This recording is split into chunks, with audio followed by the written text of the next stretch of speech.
Emily. It was supposed to be just another birthday party. Nothing too special. Just a gathering of friends, family, and a few drinks to celebrate my best friend's 50th. But what happened when I came home that night? Well, it changed everything. Hey, where are you watching us from? I'd love to know where my story is reaching. Drop a comment below. It means so much to see your responses. Now let me take you back to that night. The air was thick with the kind of warm comfort only a house full of old friends and family could create.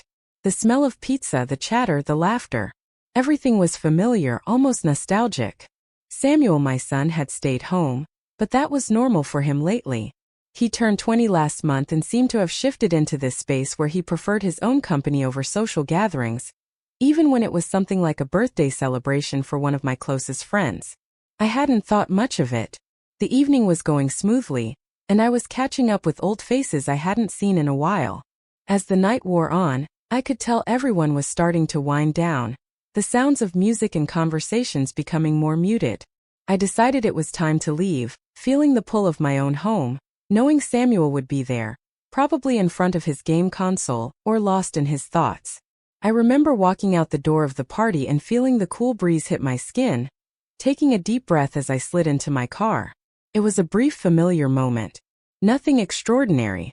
But little did I know it was about to be a night that I would never forget. When I got home, the house was quiet. Too quiet for a Saturday night. I made my way through the living room, expecting Samuel to be on the couch, his usual spot. But the dim light from his room caught my eye, and I noticed his door was slightly ajar. I knocked lightly before entering. Samuel. He was sitting at his desk, his back to me, but he turned quickly when he heard my voice. His face lit up with a small smile, which seemed out of place given how distant he had been lately. Hey, Mom. He greeted me, his tone warm, but there was something in his eyes that caught me off guard. It was as if he'd been waiting for me. What's up, sweetie? I asked, leaning against the door frame, sensing that something was different. Samuel shrugged, looking down at his hands for a moment before meeting my eyes. Just thinking. I repeated, my heart skipping a beat. Something in his voice sent a ripple of unease through me, but I pushed it down, trying not to read too much into it. Yeah, he began, pausing as though weighing his words carefully. About you? Actually, that caught my attention. About me? I said, stepping a little closer. What do you mean? Samuel exhaled slowly, his gaze shifting as if he were trying to find the right words. I've been thinking about the way you've always been there for me. How you've always done everything for me. But I've never really thanked you. I guess I took it for granted, you know? My chest tightened. I could feel the lump in my throat start to form, but I didn't know what to say. Samuel, you don't have to thank me. I'm your mom. He shook his head, and the expression on his face shifted. No, you don't get it, Mom. I've been selfish and I need to say this now. I don't think I can live the way I have anymore. I need to change. I'm not the person I want to be. I blinked, my breath catching in my throat. I'd been a mom for almost 20 years, and never had I seen Samuel like this. Vulnerable, open, honest, and there was something else in his words. Something that felt like a crack in the foundation of everything I knew about him. I took a slow step forward, the room suddenly feeling smaller, the walls closing in on us. What do you mean, Samuel? He looked at me for a long moment, as though weighing the significance of what he was about to say. Mom, I've always felt like I needed to be someone else, like I wasn't enough. But tonight it just hit me. I am enough. And I need to make sure I'm living my life for the right reasons, for myself, not for anyone else. I stood there trying to absorb everything he was saying. My heart swelled with pride. But there was something else too. Something that felt like a sense of loss, like I was watching my son step into a new phase of his life.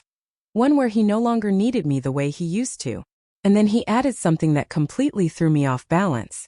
I don't think I realized until tonight, Mom, that I think I've been holding on to things I shouldn't have. That part of me feels like I owe you more than just words, but I don't know how to say it. His voice faltered and I could see the vulnerability there. A side of Samuel that had always been so guarded now breaking open in a way I didn't expect. I walked over to him, gently resting a hand on his shoulder. Samuel, whatever it is, we can talk about it. I'm here for you always. He let out a shaky breath and looked at me, his eyes soft, his voice barely a whisper. I think I've been holding on to the idea that we're always going to be the same, but we're not, are we? My heart clenched, and in that moment I realized how much he'd grown up, how much he was becoming his own person, standing on his own feet, ready to face life in a way that didn't rely on me. And yet, there was a part of me that felt proud.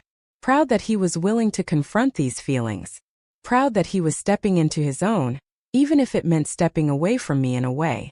Things will change, Samuel, I said, my voice steady but full of emotion. But that doesn't mean I'm not here for you. We have to keep learning and growing together. You're not alone in this. He nodded, a quiet resolve settling over him. Thanks, Mom. For a moment the weight of his words hung in the air, and I felt the room around us stretch into something more. A space where change was possible, where growth was inevitable. But it wasn't until he spoke again that I realized just how much this night would mark a turning point for both of us. I don't know if you'll understand right now, but what I'm trying to say is I think we both need to change in our own ways. The realization hit me like a tidal wave, and I suddenly knew that everything had shifted in that moment. What Samuel said wasn't just about him. It was about me too. And that was just the beginning. The night had settled into a quiet hum, the kind of silence that feels thick with anticipation, as though everything was holding its breath, waiting for something to shift. I stayed in Samuel's room for a while after that conversation, unsure of how to break the silence. There was so much unsaid hanging between us, like two pieces of a puzzle that almost fit, but still needed to be turned just right.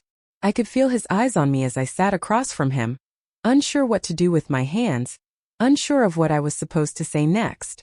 The weight of everything was sitting heavily on my chest. Samuel had opened up in a way that made me feel both proud and overwhelmed. As a mother, you always want to protect your children from pain, but it dawned on me that perhaps in trying to shield him from hurt, I'd also shielded him from the chance to grow, to truly know himself, to take those first steps toward becoming his own person. For the first time in a long while, I found myself questioning everything. My role in his life, my role in my own life. Was I really the person I thought I was? Was I really living for myself, or had I been living through him, through his needs and desires? I let out a long sigh, leaning back in the chair and running my hands through my hair. Samuel, sensing the shift, cleared his throat. Mom, I didn't mean to upset you. Upset me? I looked at him, trying to mask the rush of emotions that threatened to break free. You didn't upset me. You've given me a lot to think about. I guess I never realized how much we'd both been avoiding. He raised an eyebrow, clearly confused. What do you mean? I swallowed, unsure of how to put into words the complex feeling swelling inside me. I think I've been living in this bubble, Samuel. I've spent so much time focusing on you, on being your mom, your protector, that I lost track of who I am, of what I need, what I want. Samuel's brow furrowed. Mom, you're amazing. You've always been there for me. I don't know if I would have made it through without you. I smiled, a bittersweet chuckle escaping my lips. I know you're grateful, but that's not the point. I don't want to keep living in the shadows of your life. I need to start living for myself, Samuel. I've spent so many years giving myself to everyone else, to you, to my job, to the house, that I forgot how to just be Emily, the woman, not just the mom. The words hung in the air, and I realized just how much of myself I had lost in the process.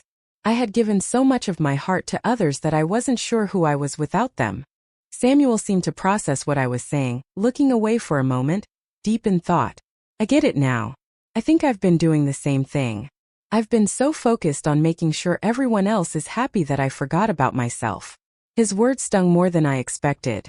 It was like hearing my own thoughts echoing back to me, and for a moment I couldn't decide whether to laugh or cry.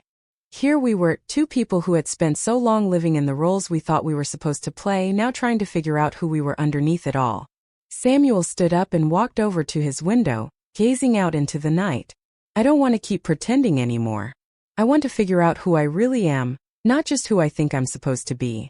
The vulnerability in his voice left me speechless. He was trying to step away from everything he'd known, just as I was. He wasn't the only one looking for something more. I want that for you too. I whispered, my throat tight. I want you to know that you don't have to be perfect, Samuel. You don't have to have everything figured out. I just want you to live for you. He turned to face me, his eyes soft. You're right, Mom. We both need to stop pretending. And for the first time in a long while I realized something. Something that would stay with me. lingering like a truth I couldn't escape. We had both been hiding behind masks, unsure of who we were beneath them. Samuel had been holding on to the idea that he needed to be something for me, and I had been holding on to the idea that I needed to be something for him. We had both been playing roles, but we were done. We were tired of pretending. I could feel the room change, the energy between us shifting in a way I didn't fully understand. It wasn't just about Samuel anymore. It wasn't just about me either. It was about what we could be, what we could both become if we let go of the things that had been holding us back. I stood up, crossing the room to stand beside him at the window. We both stared out into the night, the city lights twinkling in the distance, 1,000 tiny reminders that the world was vast and our lives were just a small part of it. But in that moment it felt like the world was bigger, like anything was possible if we dared to face it. "I've been thinking about that night at the party, Samuel said suddenly, breaking the silence. "About what I said to you." I turned to him, raising an eyebrow. "What about it?" "I think it wasn't just about you," he said quietly. "I think I was talking about me too. I need to change. I need to stop hiding behind all these excuses. I've got to start living for myself." My heart clenched. This wasn't just a son speaking to his mother. This was a man standing in front of me, vulnerable and real, ready to take responsibility for his life. "You're right, Samuel. We both have to stop hiding," I said softly. And it felt like something clicked into place, like the pieces of a puzzle that had never quite fit before were starting to align. That night, as I lay in bed, I thought about all the times I had tried to hold on to the past, the way things used to be, the way I used to be. But in the silence of that room, with the weight of Samuel's words still hanging in the air, I realized that the past was gone. The only thing left was now, and it was up to both of us to make something new, something better. Samuel was right. We couldn't keep pretending anymore. We had to face the truth of who we were and who we wanted to become. And maybe, just maybe, that was the beginning of something beautiful, not just for him but for me too. The days after that night felt different, almost as if time itself had slowed down, giving me room to breathe and think. Samuel and I had spent a lot of time together in the days that followed, just talking. It wasn't the same as before. Those quick surface-level conversations that barely scratched the surface. This time it was real. It was raw. We were talking about things we had never said aloud before. It was almost as though we were rebuilding our relationship from the ground up. But this time it felt more honest. Samuel was opening up, and in turn I was starting to open up too. There was something beautiful about it.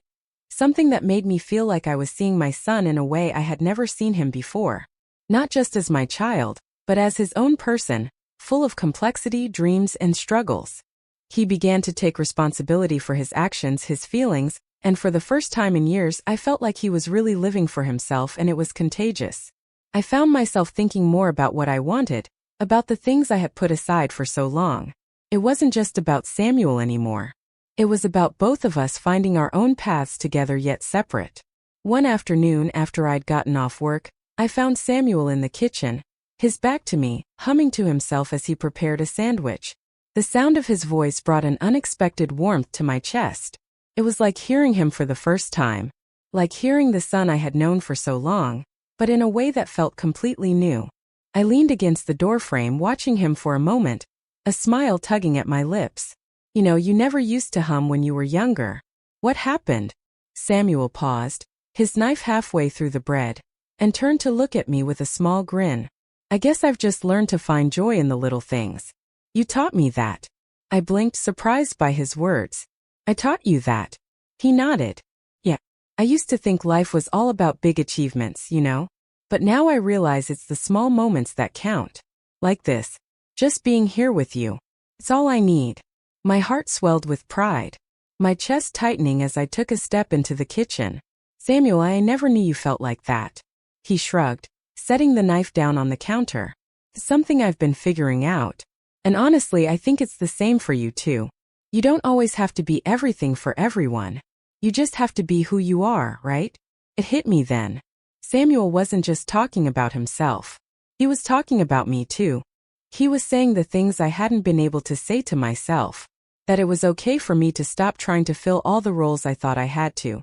I didn't have to be the perfect mother, the perfect friend, the perfect everything. I just had to be Emily, and that was enough. For the first time in a long time, I felt a sense of clarity, like a fog had lifted from my mind. I had spent so much of my life trying to live for others, trying to be what they needed me to be. But the truth was, I had forgotten to live for myself. I had forgotten what it meant to be me without the labels of mom, wife, or friend, just Emily. I walked over to Samuel, who was still standing by the counter, looking at me with those same soft eyes that had always held so much of his heart. I placed my hand on his shoulder, and for a moment neither of us spoke. We didn't need to. The silence between us was comfortable now, no longer filled with the weight of unsaid words. "I'm proud of you, Samuel," I said quietly, my voice thick with emotion. "I'm so proud of the man you're becoming." He smiled, a genuine, heartfelt smile. "And I'm proud of you, Mom, for finally finding your own path, too." Those words hit me harder than I expected. I hadn't realized how much I had been waiting for him to acknowledge my own growth, my own journey. But now, hearing him say it, I felt like I had finally reached a place where I could truly see myself, where I could finally step out from behind the roles I had been playing for so long. "I think we've both come a long way," I said softly. "And we still have so much more to figure out." Samuel nodded, his eyes reflecting a quiet understanding. "Yeah, but I'm okay with that. As long as we keep moving forward." In that moment, I realized that change wasn't something to fear. It was something to embrace. Samuel had changed, yes, but so had I. And that change, that growth, was something beautiful. Something that would make us both stronger, closer, and more connected than we had ever been before. As the days passed, I began to feel lighter. I started making time for myself again. Time to read, to paint, to take long walks, to breathe. I didn't need anyone's approval to do it. And Samuel, well, he started to figure out who he really was away from the expectations he had been carrying. We didn't have all the answers, but we had each other, and we were both learning how to live for ourselves. It wasn't always easy. There were days when the weight of the past tried to pull us back, when doubts crept in, but we kept moving forward, and that was enough. Sometimes it's the smallest moments that change everything. A conversation in a quiet room, a moment of vulnerability, a realization that you don't have to be perfect, that you just have to be you. That night, after everything had been said and done, after we had both shared our fears and hopes, I felt a peace settle over me. Samuel was no longer the boy who needed me in the way he once did, and I was no longer the woman who had lost herself in his need. We had both become something new, and in that we had found each other again, and that I realized was the greatest gift of all.